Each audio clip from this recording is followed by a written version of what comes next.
Barbados' safety depends on smart policy, and that policy leads to evidence-based security decisions. In this one-on-one, we have a conversation with the director of the Criminal Justice Research and Planning Unit, Cheryl Willoughby. She shares her vision for evidence-based policy and quality research for Barbados. This is One-on-One. I'm Michron Robinson.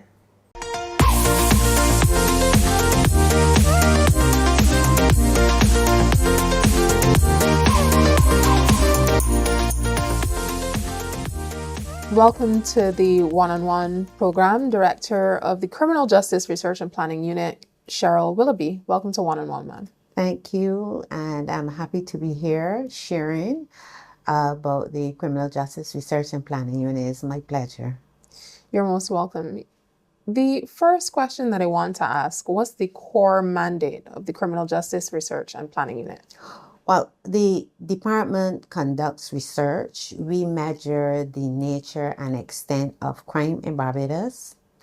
And based on our findings, we work with our stakeholders to come up with solutions to some of the risk factors that we identify in our research.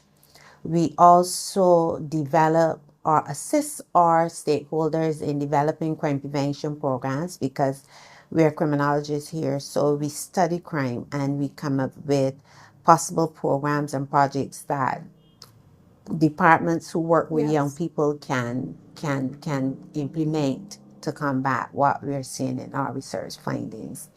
And we also conduct workshops because it's important that we teach about the importance of data collection, standardized data, so that when we receive our data from the stakeholders, that data can be analyzed in a way that would provide us with information to provide solutions to our stakeholders. So in essence, we study crime and we come up with solutions to crime and we teach about crime.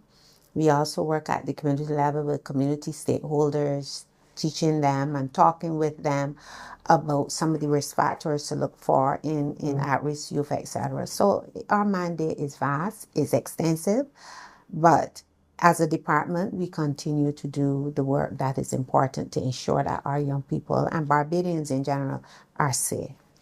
Director Willoughby, a lot of your work focuses on academic research in terms of guiding policy as well at the end of the day. What are some of the main policies that the Criminal Justice Research and Planning Unit is focused on right now?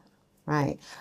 In recent times, within the past 2 years or so, the department started to work with a group of professionals, persons who work with the youth, both governmental, non-governmental organizations, as well as target populations, young people. And we meet on a quarterly basis where we look at the research and the research findings. And based on that, we sit and we strategize on the types of policies that will be important to respond to the criminal risk factors that we glean from our research. So based on that, it is not just a departmental effort, but really a collective effort where we come together and develop policies that come up with policy ideas that will inform not only the work here or the work under the Office of the Attorney General, but work with the young people who are working with the Ministry of Youth Affairs, the Ministry of Education, and all of those other departments and organizations that work closely with young people. In recent past, we've been working with the National Peace Program. Our research is driving their work at the community level. No longer are they relying on anecdotal information to target certain communities and populations, but it is driven solely by the research that we are doing in an effort to save resources. Because if we are talking about anecdotal information, it means that the interventions may not be relevant to the target population or the communities that you're targeting. So our work is not only geared towards developing programs, but also working with our stakeholders to look at what are those policies that are necessary, those policy ideas and programs that are necessary to respond to some of the criminal risk factors that we are seeing in our research. According to the research that your unit is doing, what are some of those factors that are contributing to Barbados's crime situation currently? Right. Well, over the past 5 years or so, we conducted research that focused on at-risk youth in at-risk communities. So we looked at it from the community level and we looked at it from the individual level. We conducted research on schools, school violence, why are children being expelled, superannuated within the school system. We also focus on gun violence. We looked at persons incarcerated Yes. for murders. So some of the risk factors that we gleaned from that research included no stable male figure within the home, family dynamics, meaning that a lot of the young people that we spoke to came from dysfunctional families, a lot of conflict within the family situation. Also, we gleaned that they were, as I said to you, a lot of them left school without formal certification and found themselves in unstructured work environments where it was not something that they could rely on for their living. They work today in construction, tomorrow they're back on the block. So those were some of the dynamics, as well as we saw a lot of social disorganization at the community level, where we found that we had a lot of unemployed young people liming, that's a Barbadian term, liming on the block. There was heavy police presence within those communities, meaning that the police was responding all the time to conflict within the area. And we found too that most of these neighborhoods tend to be in the urban corridors, where there was a high concentration of young people, and within the homes you had quite a few people living in small cramped conditions. So those were some of the risk factors that we found. And unsupervised children leaving school, we call them latchkey children, leaving school without that necessary supervision after returning home from school. Following what you just said, according to our research, are we anywhere closer to solving our crime situation? I think what we can say, or we can determine based on our research, is that we now have the empirical evidence to guide us. We can now be more targeted in our interventions. We no longer have to rely on anecdotal thoughts or feelings to determine where we need to focus our resources. So in terms of finding solutions, I think we now have those solutions based on our research.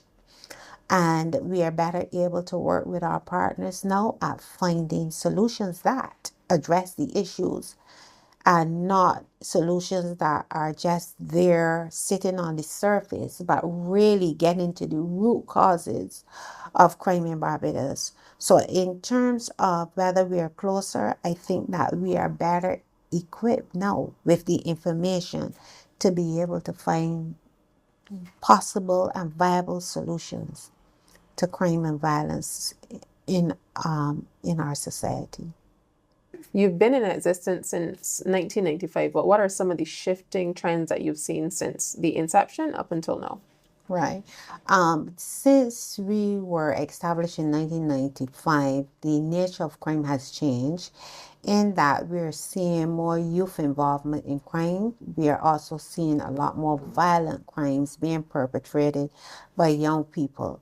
not only the victim of crimes, but also the perpetrators of crime, but also the victims of crimes as well. And most of the crime now, as you know, as far as homicides are concerned, are being conducted or enabled with a gun. Right? So gun violence is one of those things that we are seeing now that has the unit quite concerned, and as well as the prevalence of gun use in Barbados. We are hearing a lot about the murders, but we are not hearing a lot about the shootings. So in addition to the homicides, we are also finding that there are also other gun-enabled crimes like robberies and so on, as well as young people who are we are finding they're on the blocks, they're out of structured environments, so that you find that these are all risk factors to them getting involved in criminal activity. So those are some of the changing trends that we are seeing. Also, the involvement of females in criminal activity as well. If you look anecdotally at some of the clips that you are seeing on social media, you are seeing a lot of violence being perpetrated by girls against girls. The fighting, the behaviors that normally we would not have seen, say, 15 years ago with our young women. And I hasten to say that we also need to look at a study which can examine women involvement in crime. What are some of those crimes that we are seeing women involved in? I would want to hypothesize that a lot of the crimes that you are seeing perpetrated by our young men, that some of them are the brainchild of women. So we have to look at female involvement and how that impacts Barbados as a society. Women have always been known as the caregivers, the ones who hold the family down. And if we have women involved in crime who are not performing the role of socializing our young people, then we are heading towards a society where anything goes and our young people are in crisis. So we need to understand the dynamics behind women involvement in crime as well. Director Willoughby, according to your research, what role does tertiary education or even secondary education play in reducing levels of crime? Right. Well, if you're involved in a tertiary institution, obviously it lends to desistance from getting involved in serious criminal activities because you are engaged in a formal educational institution. So therefore, you are not tempted or encouraged by your peers to get involved in criminal activity. So that my challenge though to that question you ask is that if we have our young people who are leaving school without certification, some of them have challenges with reading and with numeracy and so on, then it's difficult for them to get into tertiary institutions. I am confident that if I were to carry out a survey on the requirements to enter BCC and SJPI and some of the other tertiary educational institutions, that the requirements will be very high in terms of how many CXCs you are to have or even K.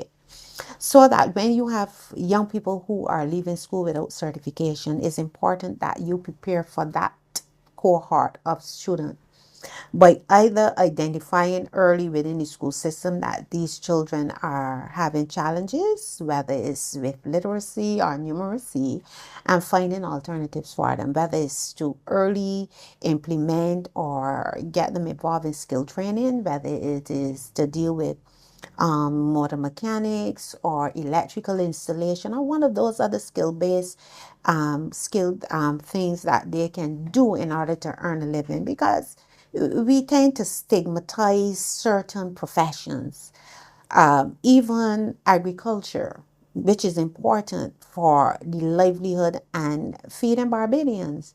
So these are areas that we have to promote so that children who may have a difficulty with the formal reading and numeracy courses can still be able to earn a living and be productive citizens in Barbados. So we have to look at that. There's that old proverb that says, idle hands are the devil's workshop. And I agree, because if you have young people at the community level sitting under a tree all day long, watching the clouds drift from one end of the sky to the next, at some point in time, somebody's going to come along and say, hey, you can make some money doing this or doing that. And you asked a good question, because one of my staff members said to me last week, Director, do you think that our young people are using crime, robberies, burglaries, similar to how the welfare system existed in the past in Barbados? I said, but what do you mean by that? Yeah. She said to me, you know that the welfare system was used to support families, ensure children are going to school. But with the rise in the cost of living now, welfare may not stretch as we would like it to. So she said, maybe these young people who are committing crime in prison may not perceive what they're doing as a crime, but as a means of survival. So if you are robbing Jane in order for you or your children to go to school the next day, are you thinking that you've done something wrong and that you've committed an egregious crime by robbing Jane of what she would have worked hard for? So that is something that I now have to look at, the perception of young people who are involved in crime and whether or not they see what they're doing as a crime. I remember when my house was burgled a couple of years ago, and I spoke to the young man that they caught who broke into my house, and I asked him why did you see the need to do it? And he said he has children who were hungry and my house looked healthy. So he thought that it would be an opportunity for him to get some things from my home in order to support his family. So in essence, I understand what my staff member was asking me, because he saw it as a necessity in order for his children to survive. Right? You were his path to welfare, I basically. was his path to welfareism.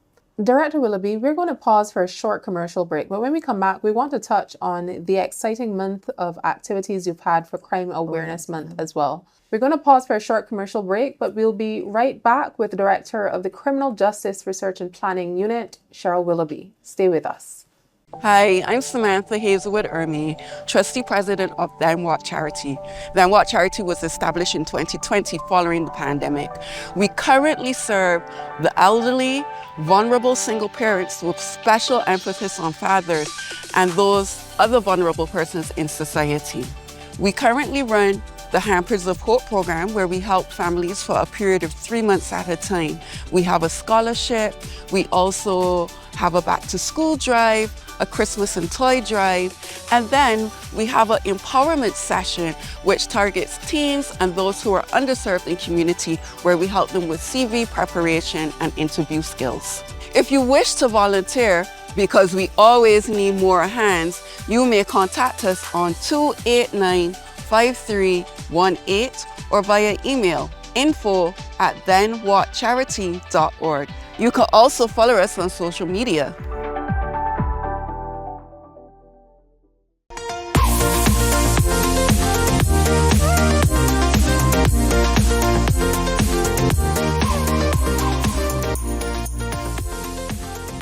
Welcome back to this edition of One-on-One. We're having a conversation with the Director of the Criminal Justice Research and Planning Unit, Cheryl Willoughby.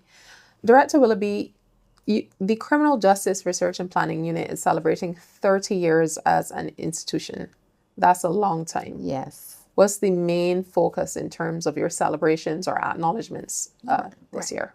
Well, for our 30th anniversary, we interviewed quite a few of the stalwarts that played a major role in the establishment and the success of the department. Sir David Simmons, the Attorney General at the time in 1995 that the department was established. This department was basically his brainchild. He saw the need for evidence in order for him to be able to make decisions at that time as the Attorney General at the time. Even after he became Chief Justice, he still played a role in the development of the department, in that we would have done a research paper project to examine delays within the court system. And as a result of that piece of research, Sir David was able to convene a regional workshop where we discussed all elements of that research. And based on that, he was able to make decisions as far as the legal and legislature is concerned. So I was very happy that we were able to assist in that regard. Over the past 30 years, we would have conducted research on all areas of the criminal justice system. We would have worked with both local, regional, and international partners. We are known throughout the region for the work that we are doing. At CARICOM level, I would have, and my staff, we went to various Caribbean countries to also assist them in developing methodologies to conduct research into crime. I remember there was a request from CARICOM where we went to St. Lucia. I went to St. Lucia to evaluate some programs they had there to target at-risk population. So over the past 30 years, I would say that our work has evolved. If you notice, I have a team of young people. Yes. Very, very bright and in touch with what is happening at the community level. And that's one of the benefits of working with young people. They have all these fresh ideas. So I have a staff now of highly qualified young people who are on the cutting edge of all the technologies. You can call me a relic, because they're the ones who are dragging and pulling me into the 21st century with all the technology. And I am happy to have them on board. They're all criminologists here at master's level. Some of them are even in the process of completing their post master level certification. So I'm happy with where the department is at right now. I see us moving in a direction now where our research is such that persons from across the region can tap into what we're doing, so that we can assist them in developing some of the best practices that we have developed here at the department to respond to crime in Barbados. What do you think are some of those contributing factors over the last 30 years that have aided in the success of the unit as well, from the vision of Sir David Simmons up until you as director? Right. We've had, over the years, a very supportive ministry, the Office of the Attorney General. Yeah. We could not do what we do without the support of our minister, as well as our permanent secretary and the other support system. So because the Office of the Attorney General is so open to the work that we're doing, and they have systems in place that supports the work that we're doing, we are able to seamlessly conduct our research, have the resources that we need, have the staff that we need in order to get the work done. So I want to also mention the contribution of the Attorney General and the work that he is doing, and also the support of the PS and all the other persons within the ministry over the years that contributed to the success of the department. We could not have done it without the parent ministry and the work that they do and the support that they give in ensuring that we have the resources.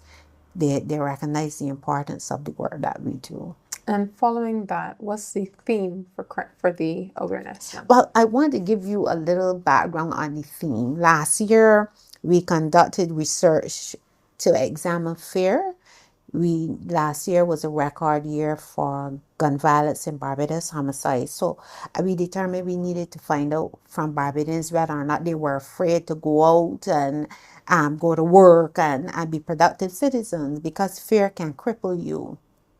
And if a society is plagued with fear, it means that persons have to close their business institutions early. They have to be home instead of populating some of the after hour social activities. So it can impact on the economic activities within the country. So as a result of that, we conducted some research to measure the extent of fear. And we gleaned from that research that persons were concerned. Some of them were very fearful. Some of them refused to go out at night to participate, even in church activities, because of what they were seeing and hearing about as far as gun violence is concerned. So from that, we came up with our theme for Crime Awareness Month, from fear to citizen empowerment. Yes.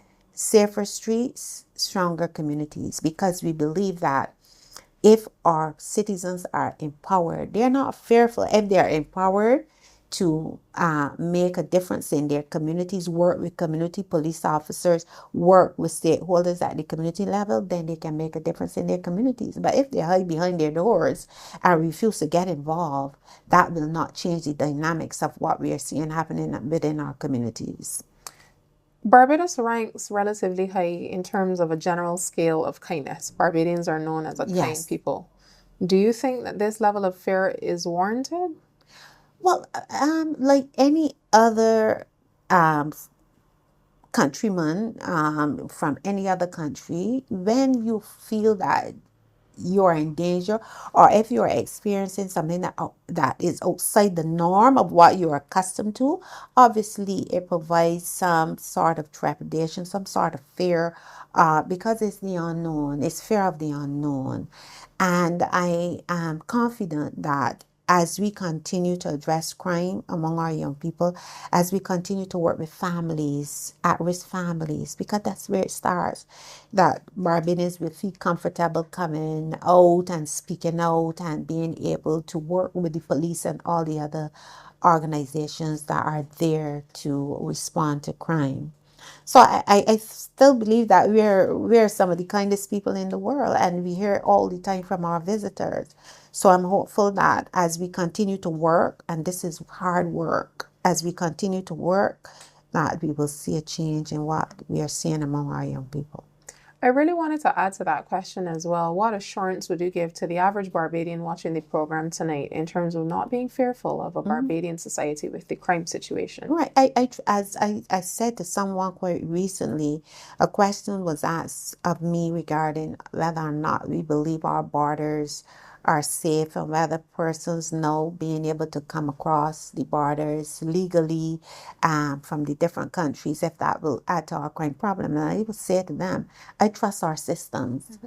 I trust the Barbados Police Service to be effective at what they're doing.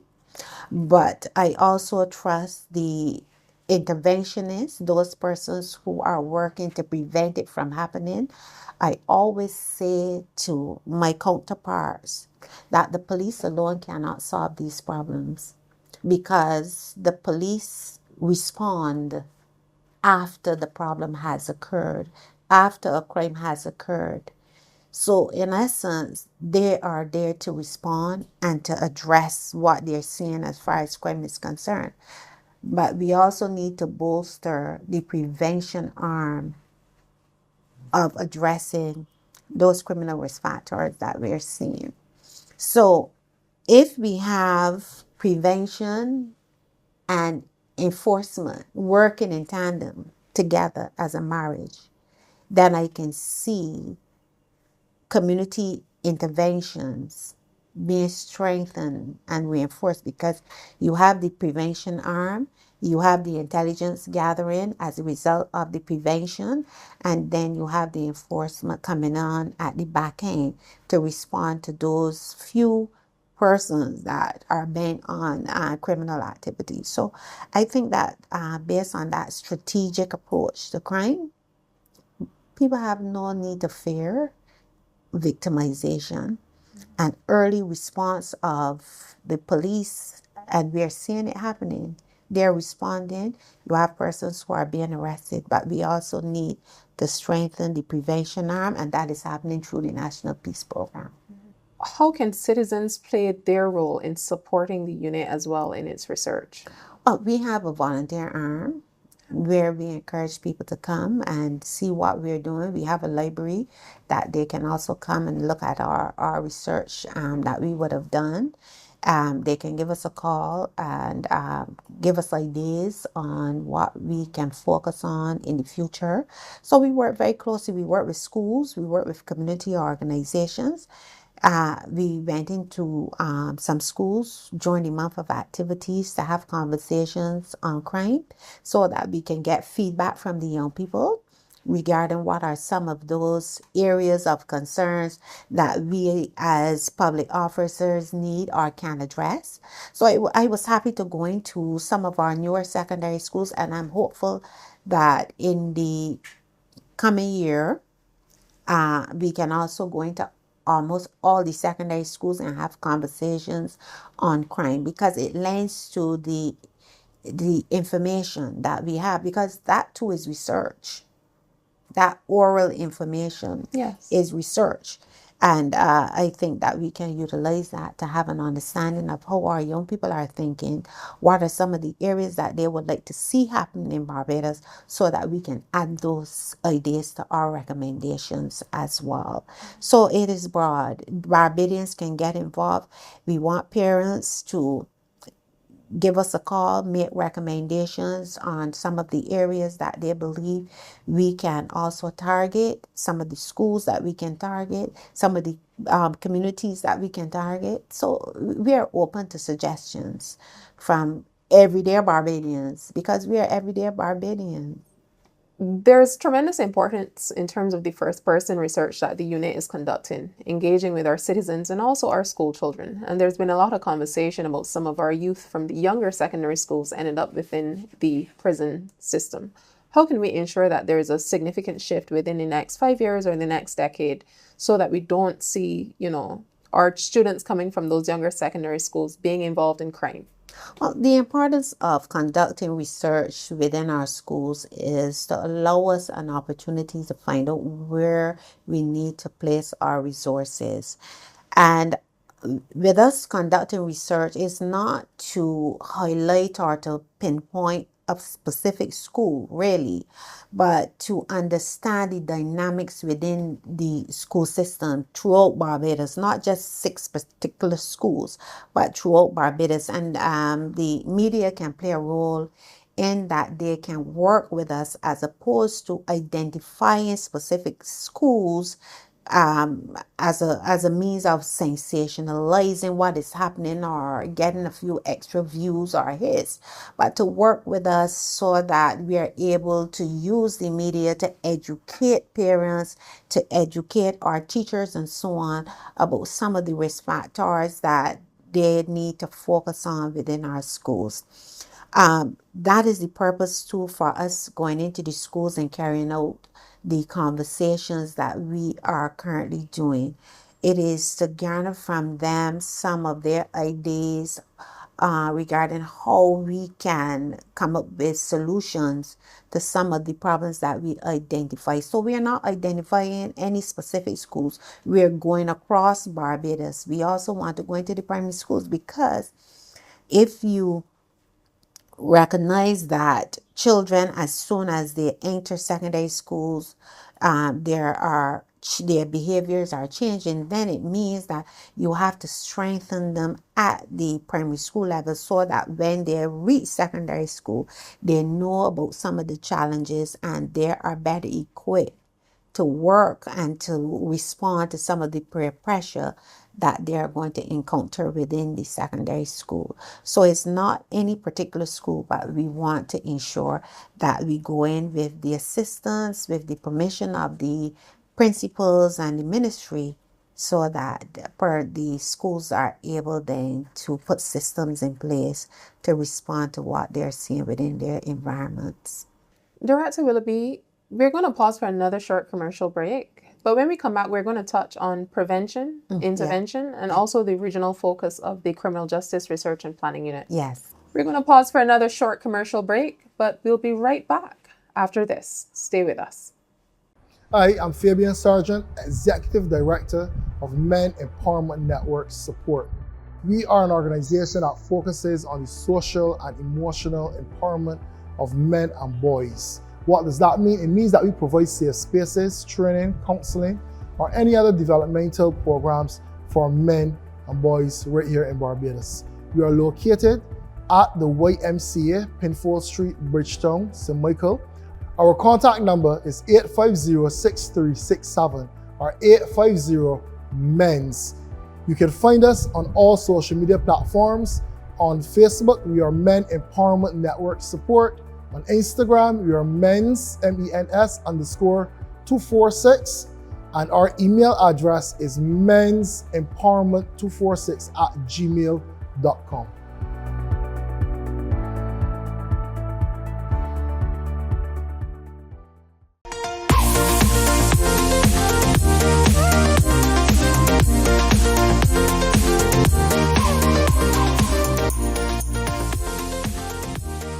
Welcome back to this episode of One-on-One. Director Willoughby, we promised our viewers to touch on prevention, intervention, and also the regional focus. Regarding prevention, what are some of the prevention programs that you do have in place within the unit? Well, the unit is primarily involved in research and planning, providing our stakeholders with ideas to plan programs and develop programs within their respective ministries department.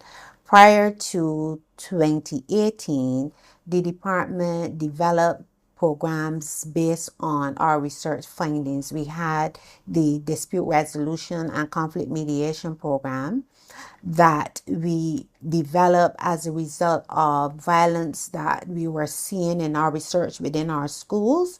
So in essence, what that program did was we worked with guidance counselors, principals, the Ministry of Education to identify children within the schools that were violent, either against children or against teachers. And we pulled those children out of the school on weekends, and we work with them at the ministry, the Office of the Attorney General. We had social workers, we had psychologists, we had persons who work with young people, the at-risk group, and so on. And what was also important about that program was that we also worked with parents over a 12-week period. And after that 12-week period and they graduated, then we worked with Barbados to transfer them to Barbados so that what they learned within the 12 weeks were those areas and ideas were reinforced by Barbados. But we had that program, and we also had Charlie, the crime stopper, who went into primary schools to talk to young people, the little ones, the little children, with age-appropriate messages about stranger danger and stealing and making sure they were safe. Charlie did that at the level. We also worked through our research with the Government Industrial School. We had a program at Government Industrial School called Boys Talk, where we went into the Government Industrial School with all of our partners, including MENS, Fabian Sargent, and all the others who work with young men. And we conducted programs at the Government Industrial School with our young boys who were housed at the Government Industrial School. And we also had a girls' talk where we even had people from the media come in to talk to our young girls about decorum and deportment and how to do a job interview, those type of skill areas. And it was very, very productive. But since 2018, our focus has shifted to mainly research and working with our stakeholders to plan programs at the community level. And we also work very closely with the Other the probation department with their boys, they have a program there as well. We work closely with them as well, but since then we have not been involved in programming. How would you know when these programs are successful? What gauge or measurement stick do you use? Right, because we built into each program a monitoring and evaluation component where we have a evaluation component where we give them a sheet where they look at expectations based on the objectives and so on. And then afterwards, we do post-evaluation where we seek to measure what they would have learned over the 12-week period. And based on that, we are able to evaluate whether our objectives were met within the program. So we were able to do continuous evaluation. The DARE program that the police has and the juvenile liaison scheme, we were able to use the expertise here at the CJRPU to also evaluate those programs for the police, because we believe that if you are to continue to make a difference, you have to evaluate what you're doing to change what doesn't work, or completely scrap it if it doesn't work, or to improve areas that you believe need strengthening. So we have been doing that over the past couple of years, and to date, based on feedback from parents and those who would have passed through our dispute resolution and conflict mediation programs, we didn't have those kids going back into school and becoming violent as a measure of recidivating and continuously getting involved in deviant behavior. We didn't have it. Would you say Barbadians are generally accepting of the programs when you go into these communities? Oh yes, they're very, very accepting. And right now I have about 3 or 4 requests to come into communities and do talks. And so I can't say yes to all of them, but I try my best wherever possible to give some time to organizations to come and talk and to help develop programs. Sometimes we get requests from organizations working with young people about ways that they can improve what they're doing, and we also lend that service to them as well. That's the local focus that you've mentioned in terms of this intervention and prevention. But regionally, what do those networks look like within CARICOM and the work that you're doing outside of Barbados as well? Right. Now, we work closely, this department, I'm the focal point, it was the focal points for the CBSI technical working group focusing on vulnerable populations, right? And that was done in collaboration with USAID. But that is no longer on the table given that USAID was closed. But through that regional intervention, I was able, as the focal point for Barbados, to look at other systems across the region to see where we could adopt best practices here in Barbados, as well as to assist other Caribbean countries with deficits or gaps in their research that I saw when I went to these regional meetings. Also, what was important at those meetings was the fact that we were able to pull best practices from the US and other industrial countries that were better equipped financially to conduct certain types of research. For example, victimization surveys. We are in the process of conducting our victimization survey. Prior to that, victimization surveys are very expensive. So because of that interaction at the regional level, we were able to get support from UNDP and other regional bodies conducting that research. May not have been financial, but certainly the methodology they would have been able to share with us. And now we are working with the University of the West Indies, which is another regional body, to help us to conduct that research. So not only are we working at the local level, but we are also working at the regional level. Say, for example, through my intervention, through my work at the regional level, I would have been able to have an understanding of the Barbados Crime Observatory in Belize. Yes. That is an observatory that is, despite Belize's size and so on, that is second to none. And it is my objective to ensure that my staff be able to visit that observatory to see the best practices and see where we can take our own local observatory, so that the data and the information that we garner from that observatory, from our observatory, we can work with the regional observatory at the RSS, so that when we are looking at intervention and preventions, it is regional. Because I think that our Prime Minister's focus now is on regional integration. We see it with the policy in terms of opening our borders to our regional brothers and sisters from St. Vincent and Dominica and the other countries.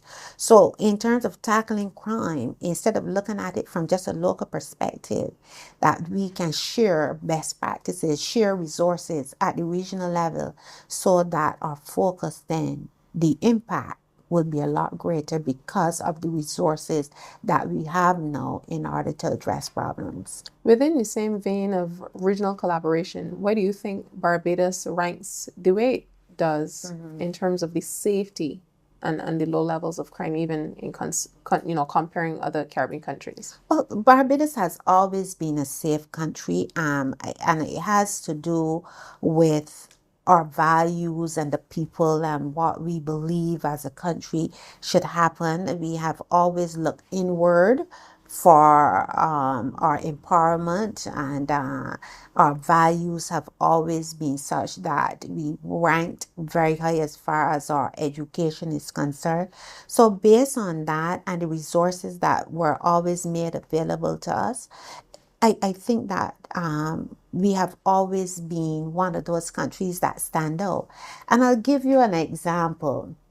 I attended the Regional Police Training School as a young police recruit. We had people from across the region, as far north as Bahamas, as far south as Guyana. We had police officers. I recruited with police officers from across the region.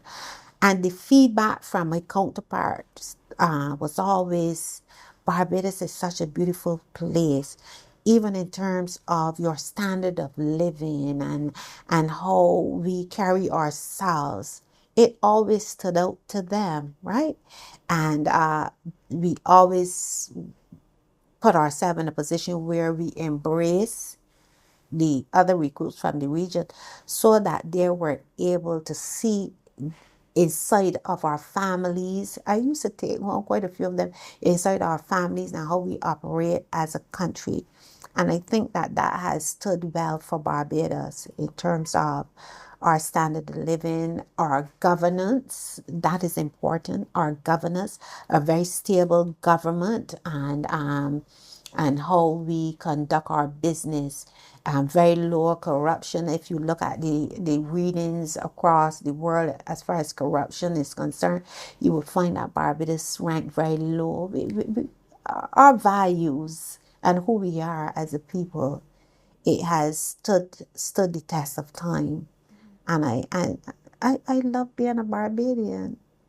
I love it. Within another vein, regarding the free movement policy that we do have in place, Barbados, Belize, St. Vincent and the Grenadines, and Dominica as well, should Barbadians be concerned in any way about, the crime situation and having our regional brothers and sisters working and living in Barbados?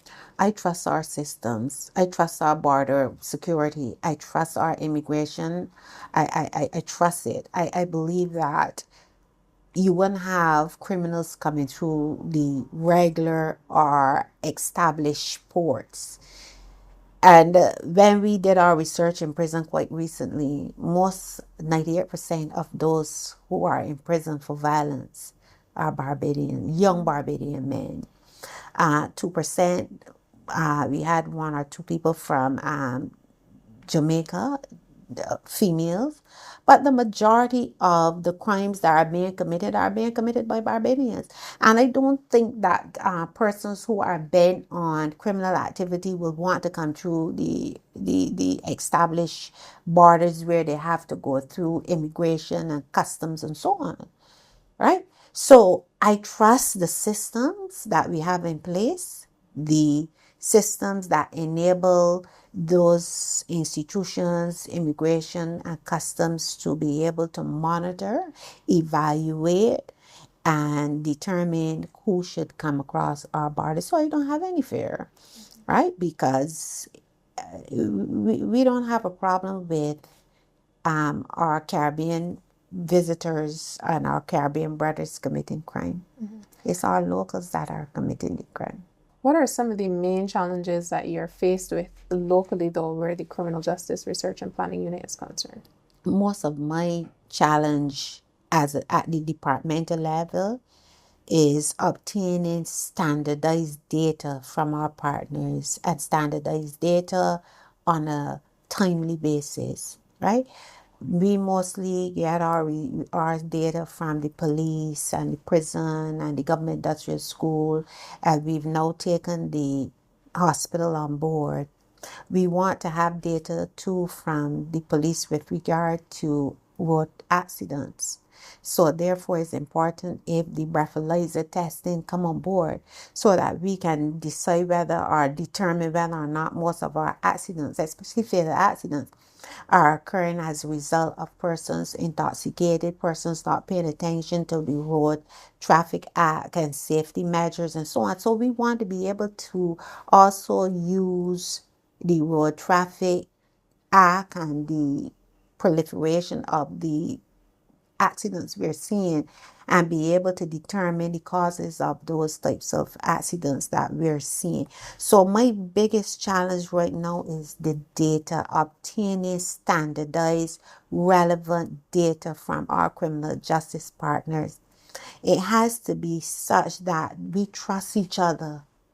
We trust each other with the data. That's what it's about. It's about trusting that when we receive the data, we will do what we need to do, or what we said we were going to do with the data, and not use it in a deleterious manner that would affect the safety of Barbados, right? So it's about trust.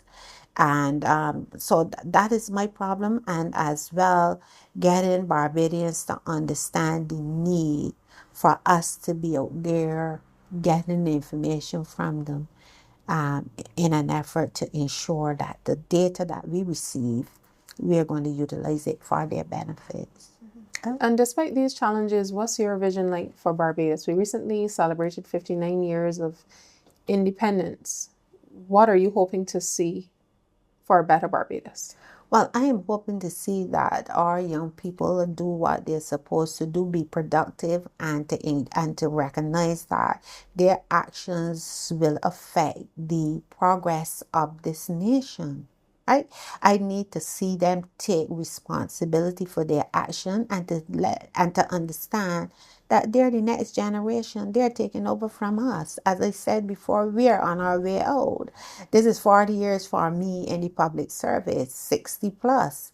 So it is about grooming our young people to take over from us, and to leave Barbados a better place than what they've found it.